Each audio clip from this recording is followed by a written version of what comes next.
चाचा चौधरी अनजान टापू पर।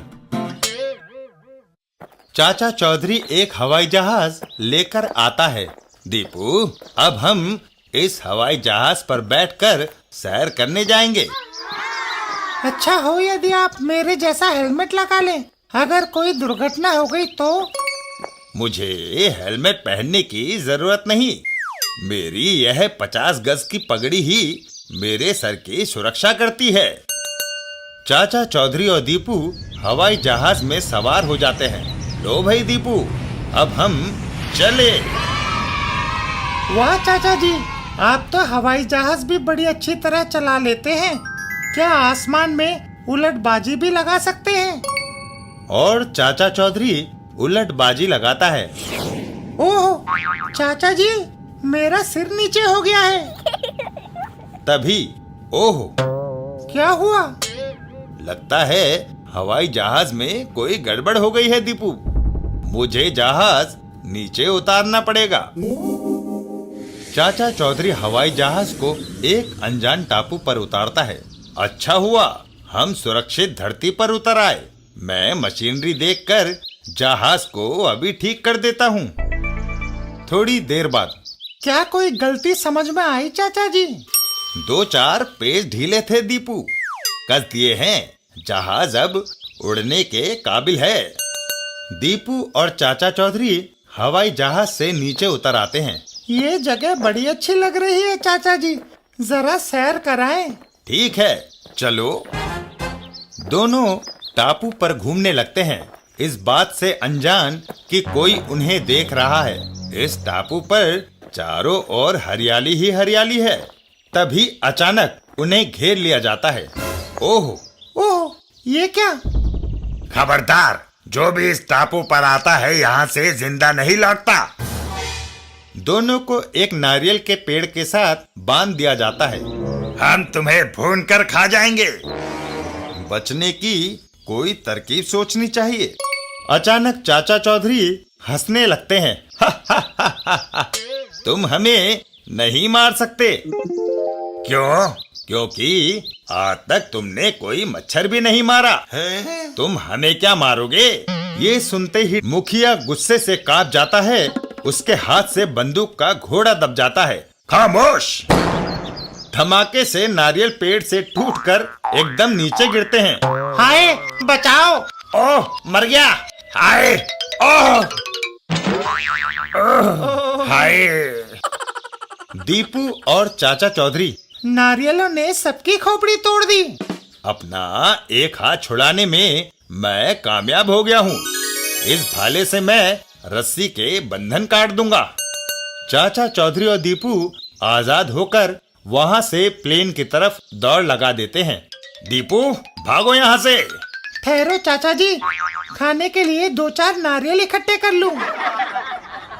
और फिर चाचा चौधरी और दीपू हवाई जहाज में बैठकर घर की तरफ चल देते हैं।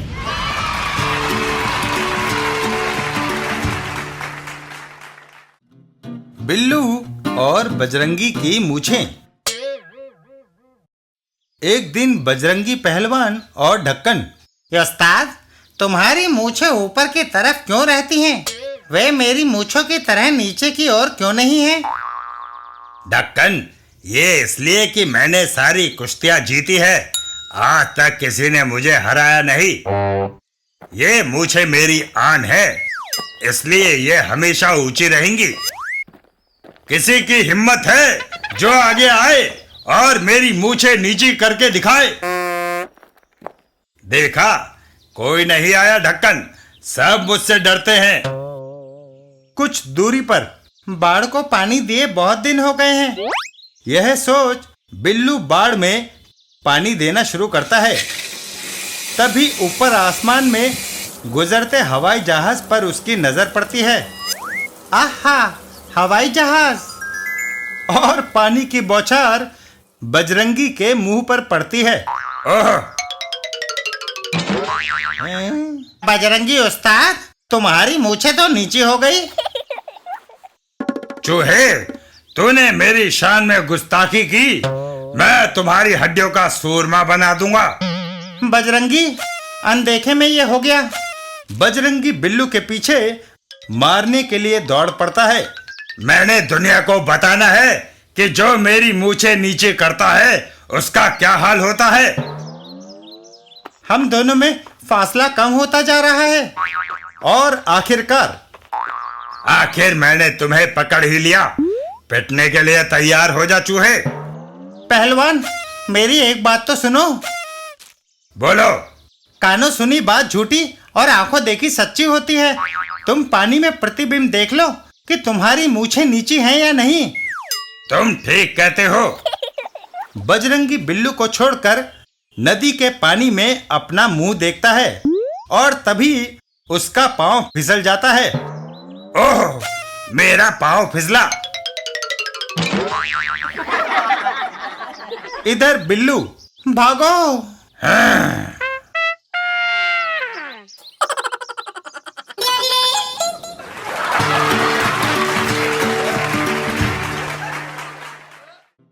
पिंकी और जन्मदिन का तोहफा। एक दिन झपट जी के घर पर।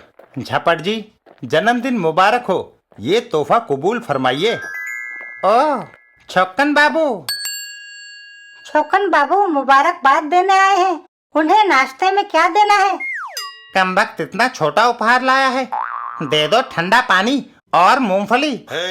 झपट जी की पत्नी वैसा ही करती है। लीजिए, पानी पीजिए और कुरकुरी मूंगफली खाइए। कमाल है। तभी वहाँ पिंकी आती है। झपट जी, जन्मदिन मुबारक। यह तोहफा कबूल फरमाइए। अरे पिंकी, तुमने इतनी तकलीफ क्यों की? लो, कोल्ड ड्रिंक पियो और मिठाई खाओ। वाह, मिठाई बड़ी स्वादिष्ट है। खालिस देसी घी और खोए की है। झपट जी पिंकी का लाया उपहार खोलने लगते हैं। पिंकी काफी बड़ा उपहार लाई है, देखूं? डब्बा खोलते ही हैं? खाली डब्बा? पिंकी, उपहार कहाँ है? क्या डब्बा अपने आप में उपहार नहीं हो सकता? झपट जी और उनकी पत्नी। छक्कन बाबू की डिब्बी में से तुम्हारे लिए ये घड़ी निकली है। हैं?